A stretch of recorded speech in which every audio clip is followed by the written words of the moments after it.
Paz de Deus, meus irmãos. Vamos aí abrir as nossas Bíblias. No Evangelho segundo escreveu Mateus. Você que está antenado aí sabe que aos segundos domingos, salvo exceções, nós temos meditado no conteúdo do Sermão do Monte, que compreende os capítulos de número 5 até o capítulo de número 7 de Mateus. Na última oportunidade, nós encerramos, então, o 5º capítulo. Hoje nós vamos entrar aí no capítulo de número 6. Eu vou fazer uma pequena quebra nesse texto. Nós vamos ler o texto para nossa meditação aí, é o texto do capítulo 6, dos versos de 1 a 6, e depois nós vamos lá para o verso de número 16. Vamos ler o verso de número 16 a 18. Eu pretendo, em uma próxima oportunidade, voltar aqui ao tema da oração e pensar um pouco mais a respeito da oração com os irmãos, especialmente focando o modelo de oração que o nosso Senhor Jesus nos oferece, a oração dominical. Então, Mateus capítulo de número 6, versos de 1 a 6, e depois versos de número 16 a 18, nos diz assim a palavra de Deus: Guardai-vos de exercer a vossa justiça diante dos homens, com o fim de serem vistos por eles. Doutra sorte, não tereis galardão junto de vosso Pai Celeste. Quando, pois, deres esmola, não toques trombeta diante de ti, como fazem os hipócritas nas sinagogas e nas ruas, para serem glorificados pelos homens. Em verdade vos digo que eles já receberam a recompensa. Tu, porém, ao dares a esmola, ignore a tua mão esquerda o que faz a tua mão direita, para que a tua esmola fique em secreto, e teu Pai, que vê em secreto, te recompensará. E quando orardes, não sereis como os hipócritas, porque gostam de orar em pé nas sinagogas e nos cantos das praças, para serem vistos dos homens. Em verdade vos digo que eles já receberam a recompensa. Tu, porém, quando orares, entra no teu quarto e, fechada a porta, orarás a teu Pai que está em secreto, e teu Pai, que vê em secreto, te recompensará. Verso 16. Quando jejuardes, não vos mostreis contristados como os hipócritas, porque desfiguram o rosto com o fim de parecer aos homens que jejuam. Em verdade vos digo que eles já receberam a recompensa. Tu, porém, quando jejuares, unge a cabeça e lava o rosto, com o fim de não parecer aos homens que jejuas, e sim ao teu Pai em secreto. E teu Pai, que vê em secreto, te recompensará. Mantenha sua Bíblia aberta, feche os seus olhos, curve a sua cabeça. Vamos falar com o Senhor mais uma vez. Senhor, nós queremos te louvar por esse tempo que o Senhor preparou para nós aqui hoje. Nós queremos agradecer o Senhor por tudo o que o Senhor já nos permitiu viver até esse momento. Nós chegamos agora a este tempo em que nós lemos aqui a palavra do Senhor e passaremos a sua explicação. Nós vamos considerar as grandes verdades que o Senhor mesmo, por intermédio da tua palavra, tem para nos comunicar. Mas se nós nos pautarmos somente no nosso próprio esforço e exercício diligente de entender essas coisas, a gente sabe que isso não é suficiente, Senhor. Nós precisamos do Teu Espírito Santo. Ele é quem nos convence dessas verdades, Ele é quem abre os nossos olhos, Ele é quem abre também o nosso coração. Senhor, Ele é quem mostra quem nós somos e é Ele quem revela quem o Senhor é, ó Deus, por intermédio da Tua palavra. E nós te suplicamos, Senhor, revela-te a nós esta noite. Mostra-nos, ó Deus, mais de Ti na face de Cristo. Ó Deus, e que nós possamos, ao compreender melhor a Tua palavra, ó Deus, sermos transformados a cada dia mais, segundo a imagem de Jesus, o nosso Redentor. Tem misericórdia de mim, tenha misericórdia dos meus irmãos aqui. Essa é minha oração humilde em nome de Jesus. Amém. Amém.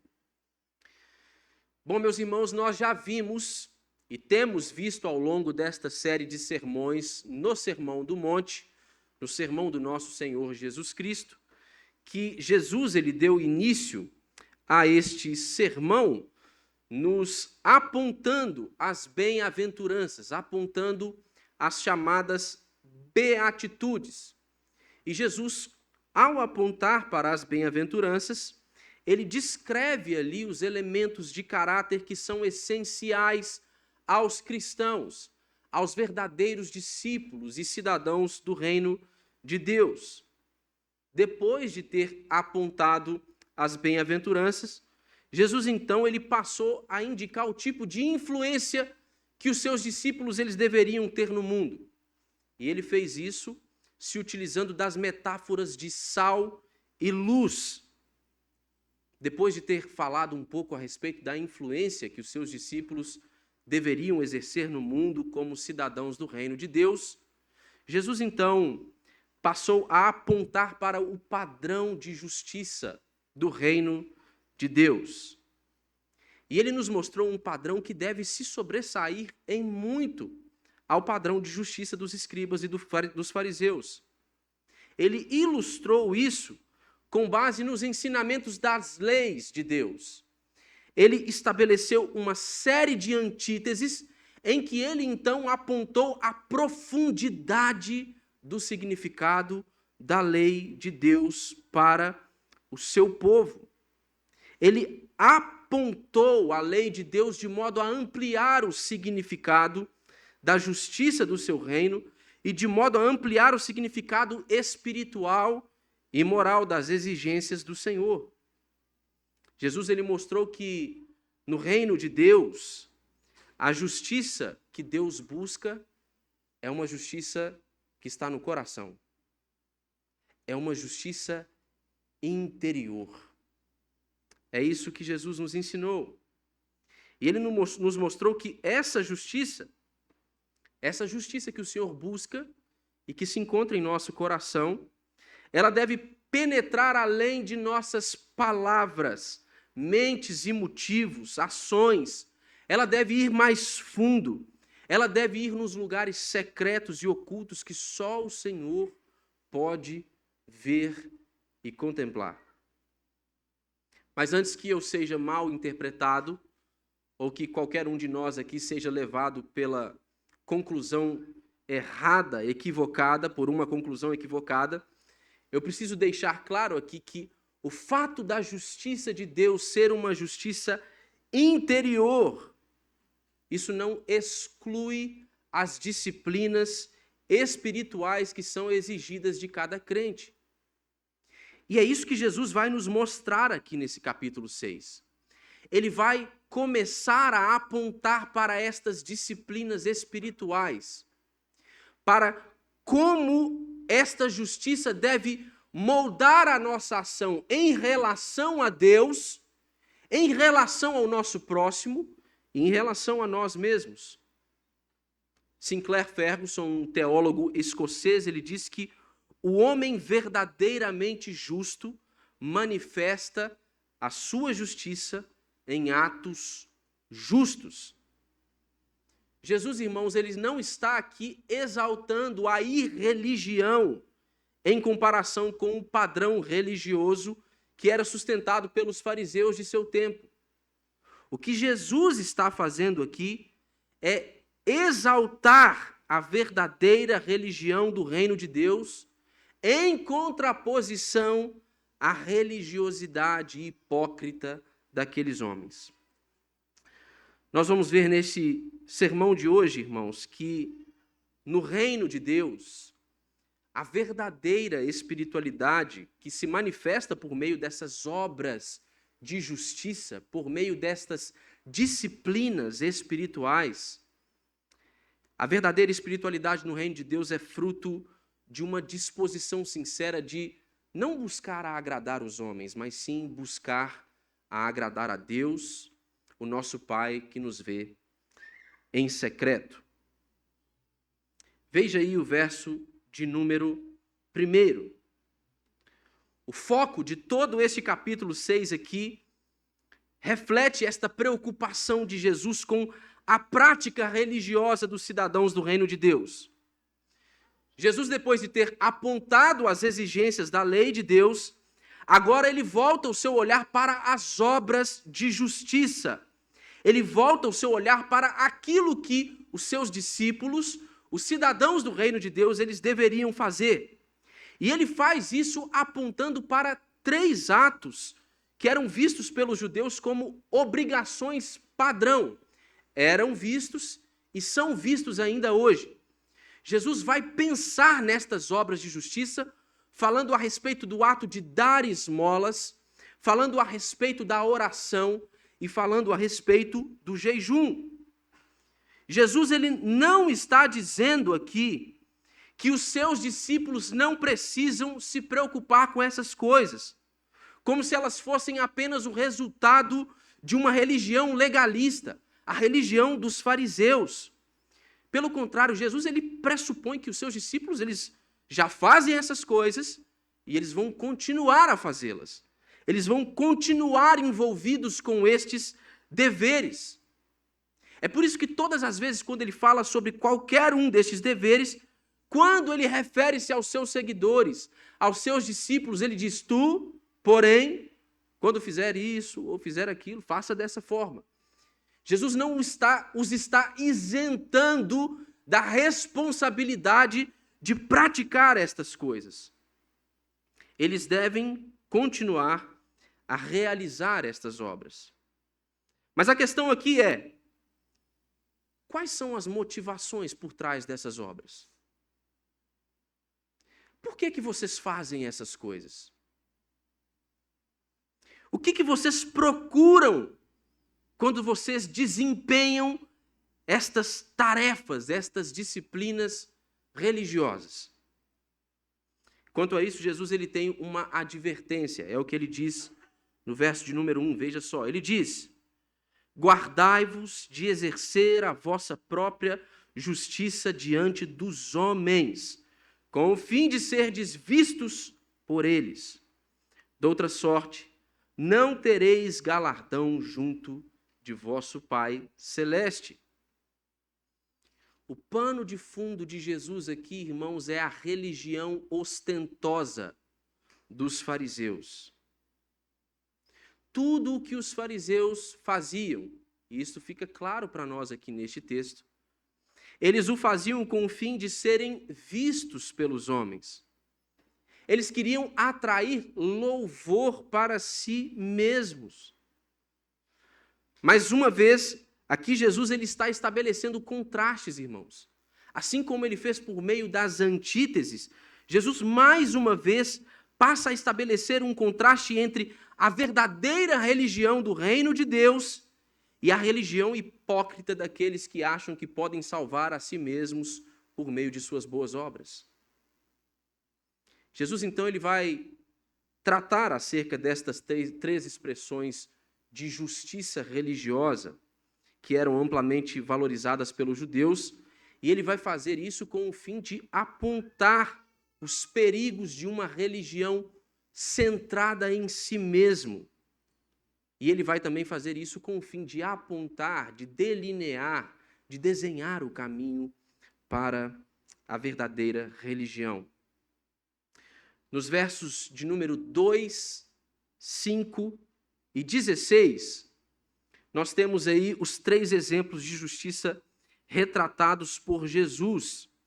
E nós temos especificamente, nestes versos que eu citei, estes exemplos de obra de justiça sendo retratados aqui, na forma como eles eram praticados pelos fariseus. John Stott diz que os 3 exemplos de justiça retratados por Jesus aqui, eles apontam, em certo sentido, o nosso dever para com Deus, para com o nosso próximo e para com nós mesmos. Mas o que os fariseus faziam? Quando eles praticavam estas obras aqui, eles as praticavam sempre em busca de si mesmos. Eles sempre praticavam estas obras visando o seu próprio benefício. As obras de justiça praticadas por eles delineavam o caminho da ostentação. Demonstravam a religião da vanglória. Estes homens, eles eram movidos por uma fome voraz de louvor de outras pessoas. Eles queriam ser exaltados, louvados pelas outras pessoas. Eles queriam ser vistos. Era esse o pecado que assediava os fariseus.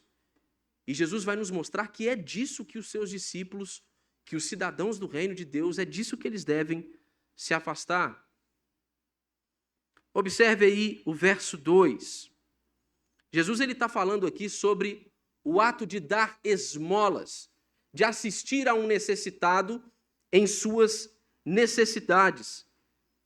E quando Jesus retrata estas doações aqui feitas pelos fariseus, ele vai fazer isso de forma figurada. Na verdade, ele sempre vai fazer isso, de certa forma, se utilizando de hipérboles, de um exagero, de uma linguagem figurada, caricata, às vezes até hilária, de modo a ridicularizar o jeito que os fariseus praticavam estas coisas. Então ele começa a pintar um quadro aí no verso 2, e a gente tem então um fariseu pomposo indo colocar dinheiro na caixa especial do templo ou da sinagoga, ou então indo dar dinheiro a um pobre, ofertar um presente a um pobre. Só que o que acontece?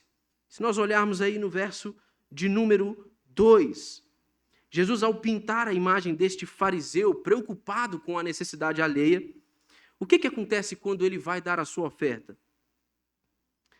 Jesus diz que eles tocavam trombetas diante de si mesmos. Agora esse fariseu, com toda a sua pompa, indo doar o seu dinheiro, está lá caminhando, e enquanto isso vai uma fanfarra na frente dele, marchando. E com os trompetes, eles começam a anunciar a doação caridosa desse fariseu, para que eles possam chamar a atenção da multidão, para que as pessoas possam ver o que ele está fazendo. E aí as pessoas vêm e começam a falar assim, vejam, vocês estão vendo? Esse é um homem piedoso. Esse é um homem verdadeiramente preocupado com as necessidades alheias. Era desta forma que os fariseus agiam. Tudo aquilo que eles faziam, eles o faziam com o fim de serem vistos. Quando Jesus vai, então, no verso de número 5, falar acerca da oração, ele tem uma outra figura para poder retratar esses fariseus ostentosos. E a figura agora é de um homem que não se envergonha de ser um homem de oração. Ele está pronto para orar o tempo inteiro. Ele está sempre pronto a elevar a voz dele nas sinagogas e nos cantos das praças. Mas ao fazer isso, Jesus mostra que ele deseja ser visto pelos homens. Ao elevar a sua voz em oração na igreja, o que um homem como esse espera são as reações de aprovação por parte dos seus ouvintes. Você viu a oração daquele irmão? Como ora bem, não é? Quanta sabedoria, quanto conhecimento. Ele emprega bem as palavras, ele usa palavras bonitas. Ele verdadeiramente é um homem de oração. No verso 16, Jesus tem então outra figura. Agora ele está apontando o fariseu na prática do jejum. E essa imagem aqui é uma imagem engraçada, ela chega a ser hilária. Esse homem que está em jejum agora, este fariseu que está de jejum, ele sai de casa. e logo ele começa a despertar os olhares do povo na rua. Ele passa e as pessoas começam a olhar para ele. Cabelo desgrenhado, cabisbaixo, semblante melancólico, triste, barba desfeita. Quem passa por perto diz que até sente o cheiro de cachorro molhado, né? Não tomou nenhum banho para sair de casa. Está fedendo. Ainda bem que não deu bom dia para ninguém, que se abrisse a boca era perigoso cair gente na rua. É esse o fariseu na prática do jejum.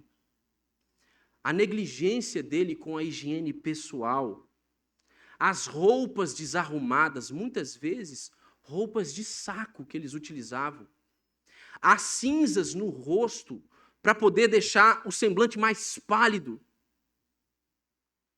Tudo isso revela a natureza da autodisciplina a que se presta esse homem tão consagrado.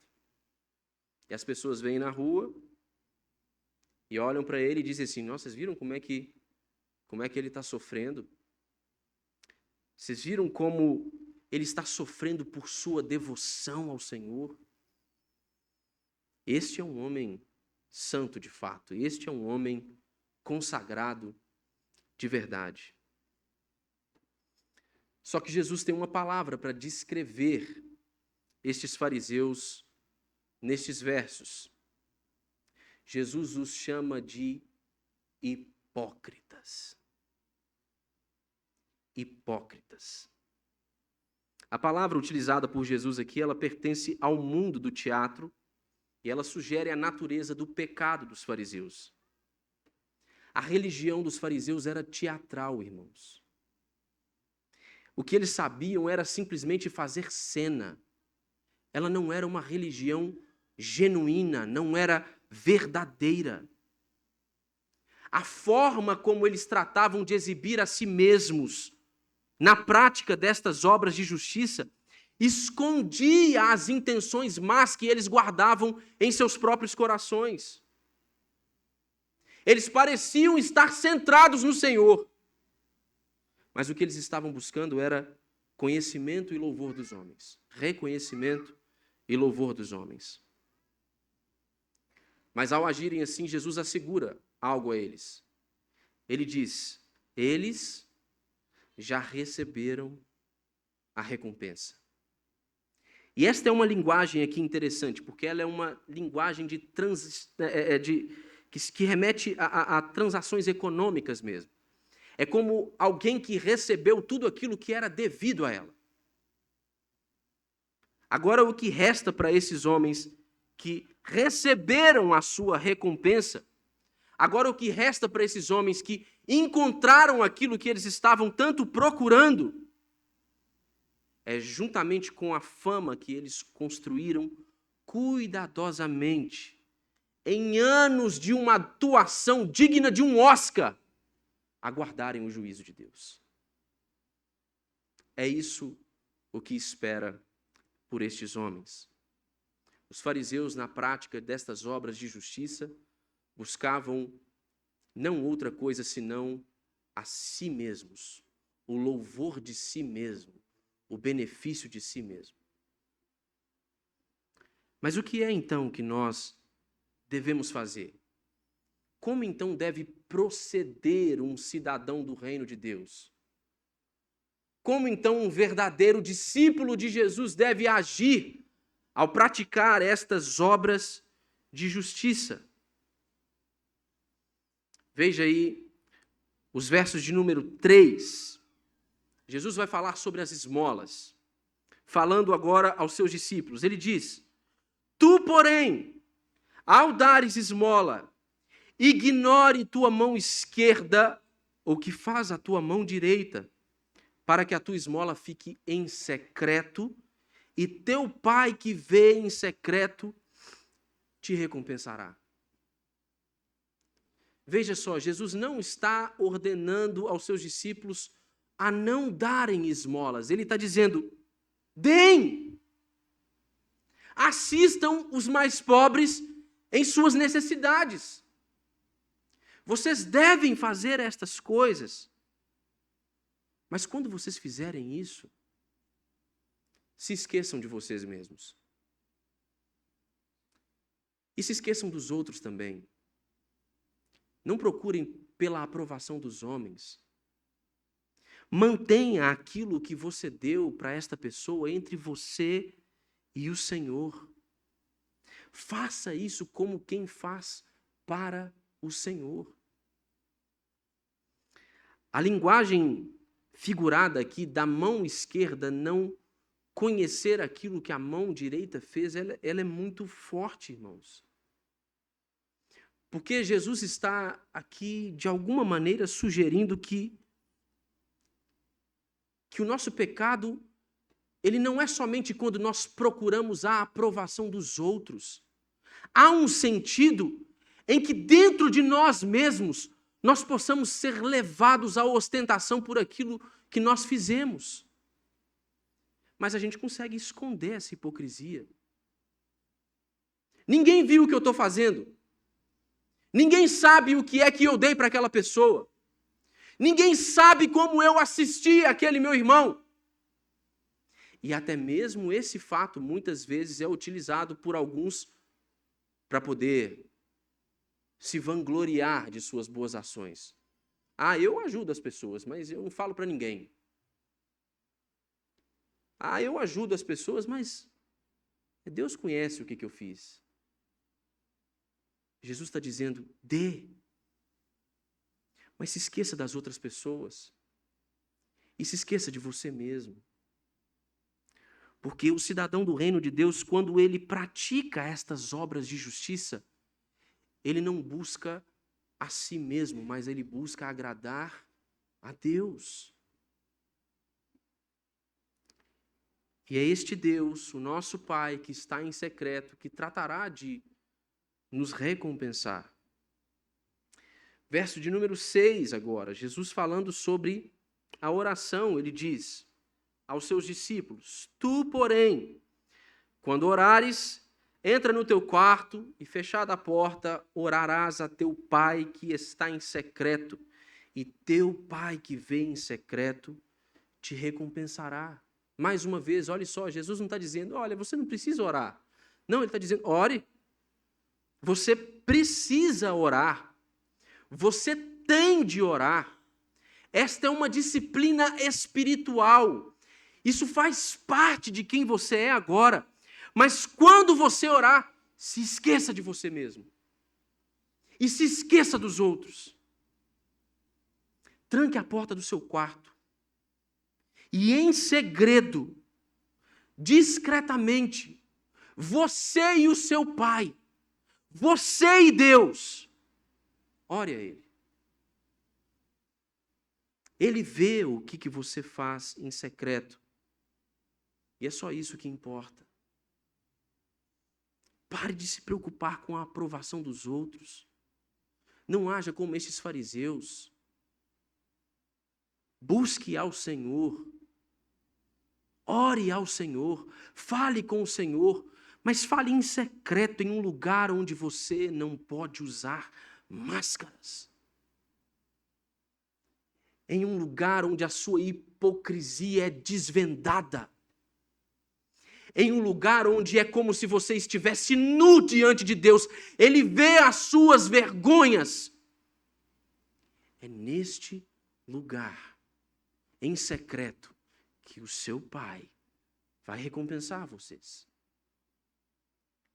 E por último, no verso 17, falando sobre o jejum, Jesus diz, tu, porém, falando aos seus discípulos, quando jejuares, unge a cabeça, lave o rosto, com o fim de não parecer aos homens que jejuas, e sim ao teu Pai em secreto. E teu Pai, que vê em secreto, te recompensará. Mais uma vez, Jesus está dizendo, jejue, faça isso. A autodisciplina do jejum é essencial na vida cristã. Mas quando você fizer isso, seja um ser humano normal. Tome um banho. Penteie o cabelo. Faz a barba. Escova o dente. Põe um sorriso no rosto. Para de andar por aí como se o cristianismo fosse um fardo. Passe a expressar a alegria do seu contentamento no Senhor. Uma alegria que independe de circunstâncias. É esta fé e este cristianismo, o cristianismo de Paulo, irmãos, capaz de dizer que aprendeu a estar contente em toda e qualquer situação, passando por necessidades, sendo afligido, ao ser perseguido, nada roubava a alegria de Paulo. Mas os fariseus andavam pela rua como se relacionar com Deus fosse um fardo. Olha, meu Deus, que dificuldade. Eu não aguento mais essa vida. Jesus está dizendo, para com isso. Faça o seu jejum perante o Senhor. Faça isso diante de Deus, não diante dos homens. E faça isso para agradar o Senhor. É desta maneira que os cidadãos do reino de Deus devem proceder. É muito fácil, meus irmãos, esconder a hipocrisia no nosso coração. E é por isso que Jesus está aqui alertando os seus discípulos. É por isso que Jesus está aqui a alertar os cidadãos do reino de Deus.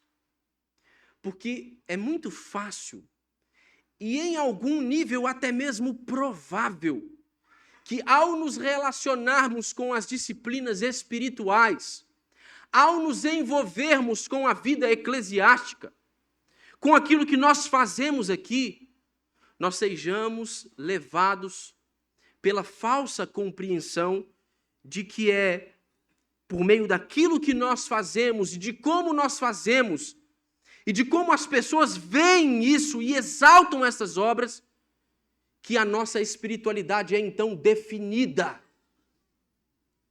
A verdadeira espiritualidade para muitos é o resultado e a marca do sucesso de suas ações e da sua prática de boas obras no meio da comunidade da fé. Todas as vezes que tem um cargo disponível na igreja, eu sou o primeiro nome em que o conselho pensa. Todas as vezes que as pessoas precisam de alguém para cantar uma música um pouco mais difícil, uma música especial, eles me chamam porque eu tenho uma voz excepcional. Todas as vezes que alguém precisa de alguém para desembolar o serviço, eu sou essa pessoa. Hipócrita! Hipócrita! É isso que Jesus está dizendo. A hipocrisia destrói a integridade das boas obras, irmãos. A hipocrisia destrói a integridade das obras de justiça. Não é assim que os cidadãos do reino de Deus devem agir. Mas qual é a raiz do pecado desses fariseus? E de todos os outros que são levados por esta religião hipócrita, de mentira, de faz de contas? O problema do coração do hipócrita é desconhecer a Deus como o Pai Celestial. Dr. Sinclair Ferguson, ele aponta algo interessante nesses 18 primeiros versos do capítulo de número 6. Se você ler depois atentamente, você vai ver que Deus é descrito como um pai em 10 oportunidades. Mas não era assim que os fariseus viam ao Senhor. Os fariseus viam a Deus mais como que um senhor de escravos. Então eles serviam, faziam aquilo que era requerido deles fazer, porque eles queriam, então, de alguma maneira, barganhar com Deus. Era como gente que está agindo assim, olha,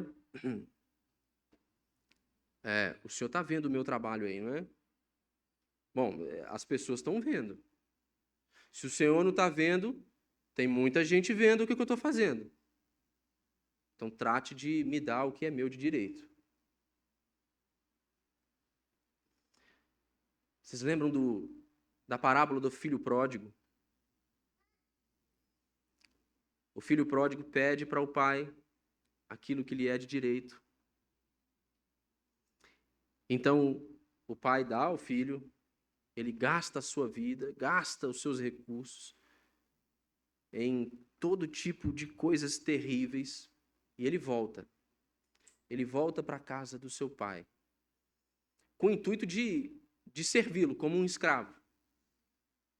Mas Jesus ensinando essa parábola lá em Lucas, no Evangelho de Lucas, no capítulo 15, vai mostrar que o pai recebe o filho cheio de graça, cheio de alegria, faz uma festa, manda matar o que tem de melhor no gado, põe um anel no dedo dos filhos. Ele se alegra porque aquele que estava perdido, ele foi achado. Mas vocês se lembram do irmão mais velho? Ele não queria entrar para a festa. Ele não queria participar da festa. E quando o pai chega perto dele para saber o que está acontecendo, ele fala assim: olha, eu te servi diligentemente todos esses anos. Você nunca fez um churrasco para mim. Ele era incapaz de se alegrar com o fato de que um pai havia acabado de encontrar o seu filho que estava perdido. Mateus, em seu evangelho, no capítulo 23, vai dizer que vai narrar Jesus olhando para os fariseus e dizendo que eles eram pessoas que impediam a entrada dos outros no reino de Deus. Porque eles eram incapazes de se alegrar com um pai quando ele encontra o seu filho perdido. Eles enxergavam a Deus como um senhor de escravos. Achavam que podiam barganhar com Deus. E não foi essa a mentira da serpente também no Éden, irmãos? Não foi isso que ela fez com Adão e Eva? Que? Deus? Ele quer escravizar vocês. Ele não deixa nem vocês comerem do fruto dessa árvore. Que absurdo é esse? Então eles foram levados pela mentira da serpente a comer da árvore do conhecimento do bem e do mal. Mas veja só, Deus havia criado todas aquelas coisas para eles. Deus havia colocado à disposição deles tudo aquilo de que eles precisavam para o seu sustento. Eles desfrutavam de comunhão com o Senhor. Eles tinham tudo aquilo que eles precisavam, mas eles deixaram de ver a Deus como um pai. Eles deixaram de ver a Deus como um pai. Nesta religião hipócrita, irmãos, dos fariseus, esse é o maior pecado. E é por isso que eles buscam a si mesmos e o seu próprio interesse o tempo inteiro, porque eles não podem ver a Deus como um pai. Mas o discípulo de Jesus, ele faz diferente. Ao praticar estas obras de justiça, ele não faz como quem procura aprovação para si mesmo, procura ser visto, procura o louvor dos homens. Ele faz como quem quer agradar o seu pai. Por qual tipo de recompensa você está buscando, meu irmão? A resposta vai depender daquilo que você pensa a respeito de Deus. Você o vê como um pai? Você o vê como um pai ou como um senhor de escravos? Talvez você seja um crente lutando contra esta religião de mentira, de fantasia. Talvez você seja um crente lutando contra os impulsos pecaminosos do seu coração que desejam levá-lo à prática de boas obras como um meio de justificar a si mesmo diante de Deus. Como é que você tem visto o Senhor? Isso vai determinar se você vai vencer esse pecado ou não. Isso vai determinar se você vai guiar-se à prática destas boas obras de justiça, como quem procura agradar a si mesmo, ou como quem procura agradar o Senhor. Talvez você seja um crente, ou se ache um crente, mas está à beira de desistir, ou talvez esteja em uma situação que, é como algumas vezes o pastor Paulo me diz, né? Tem gente que diz assim, eu tentei de tudo, eu tentei ser crente, eu não consegui. Talvez até essa pomposidade, esta hipocrisia tenha ferido o seu coração. Você tenha olhado para isso e falado assim, eu tentei, eu fiz de tudo, eu não consigo, eu não consigo ser crente, não dá para mim. A verdade é que você procurou agradar a si mesmo.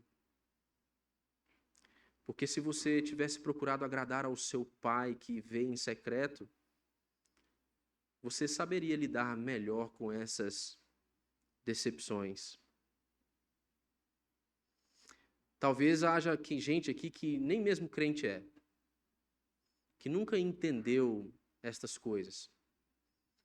Ah, talvez esteja enganada, vem aqui à igreja, talvez seja um visitante ouvindo essa palavra hoje. E meio alheio a essas experiências de fé, sem entender o significado dessas coisas. Para todos esses grupos eu quero mostrar Jesus a vocês, irmãos. Jesus, ele disse que a sua comida era fazer a vontade do seu Pai. Jesus é quem modela esta vida de serviço e abnegação, disciplina e amor que nós devemos nutrir uns pelos outros.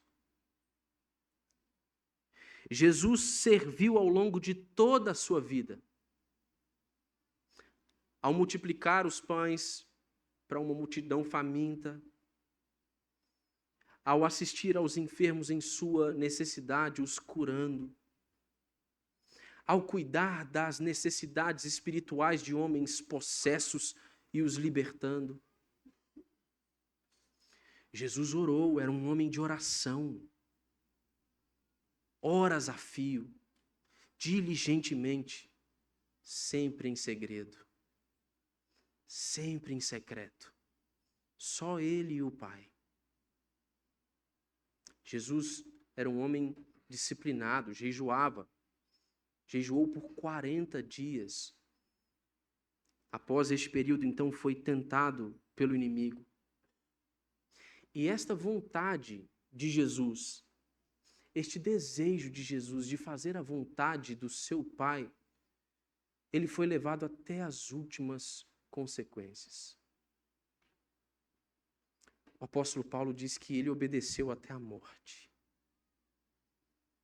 Ele obedeceu até a morte, e morte de cruz. Jesus, irmãos, ele é a nossa oferta.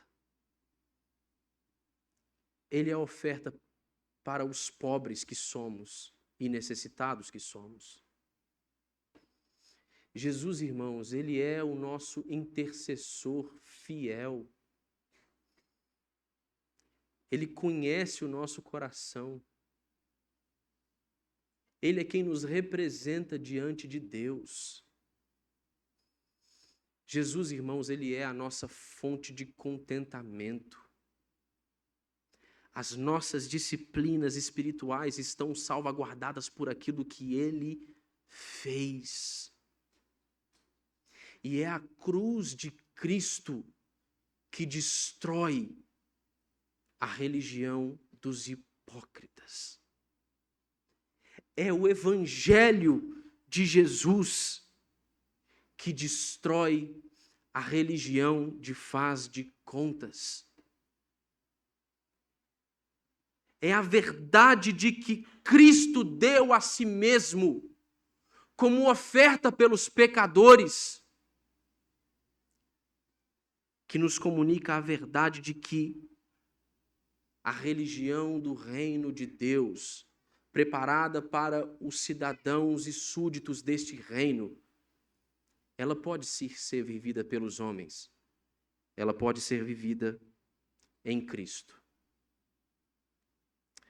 Talvez você esteja lutando com Deus. Pare de lutar. Quero desencorajar você, pare de lutar com Deus. Será que Ele não impôs derrotas o suficiente para você, não? Será que você não foi vezes o suficiente com o rosto na lona para entender que quem luta com Deus sempre perde? Pare de lutar com Deus. Meu irmão, se renda. Se renda, pare de buscar a si mesmo. Perca a sua vida. Então você vai encontrá-la. E eu quero encorajar, por último, a vocês, crentes da Igreja Presbiteriana Iguaçu. Jesus, no capítulo 5, dos versos 14 a 16, ele usa a metáfora da luz para poder falar a respeito de nossa influência no mundo. Muitos de nós, seduzidos por essa religião hipócrita, às vezes esquecemos dos nossos deveres mais essenciais. E eu quero abrir esse parêntese específico. Os nossos deveres mais essenciais, eles se dão dentro da nossa própria casa. Nossas famílias, irmãos, elas são a frente de batalha em que nós estamos. Muitos seduzidos por essa religião hipócrita assumiram tantos deveres na comunidade da fé e se esqueceram de cuidar dos seus. E às vezes isso é até motivo de desânimo e frustração. Olha, a minha família está em frangalhos. Pare de lutar com o Senhor. Seja luz neste mundo de trevas. Aqueça aqueles que estão com frio. Acendam esta cidade. Sabe como? Maridos, saiam daqui, amem suas esposas, sejam fiéis a elas. Mulheres, confiem na liderança de seu marido, confiem no amor de seu marido. O ajudem, sejam auxiliadoras para que ele se torne um guia sábio. Pais, criem os seus filhos para o Senhor. Filhos, honrem os seus pais. E em secreto, onde ninguém nos vê, o nosso Pai que nos vê no oculto, Ele vai nos recompensar. Irmãos, vocês querem acender a cidade de Patinga? É assim que vocês vão fazer. Saindo daqui, sendo fiéis ao Senhor, onde ninguém está vendo vocês. Que Deus nos ajude e que Ele tenha misericórdia de nós.